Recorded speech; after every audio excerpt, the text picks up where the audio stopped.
Una morte che si poteva evitare, così la numero uno del sindacato Unione Inquilini Veneziani in merito al suicidio del pensionato di Venezia, andato in profonda crisi dopo lo sfratto dall'alloggio Ater. Io sono molto addolorata per questa vicenda.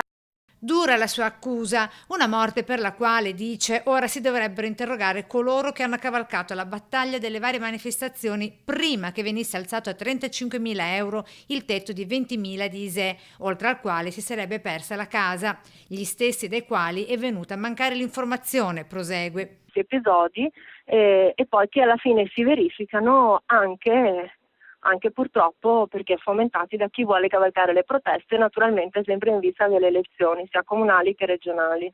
Proprio in questi giorni stanno arrivando le nuove lettere di rassicurazione agli interessati. Nessuno verrà sfrattato se dentro i nuovi parametri. Conforto questo necessario e d'obbligo dopo la tragedia dei giorni scorsi. Fondamentale dirlo.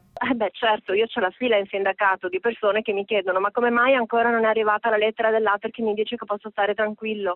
Come mai non è ancora arrivata? Ma perché le modifiche sono state fatte veramente da poco, sono attuative anche se l'assessore Lanzarini aveva fatto un comunicato stampa già a novembre per tranquillizzare tutti proprio su richiesta di tutte le parti.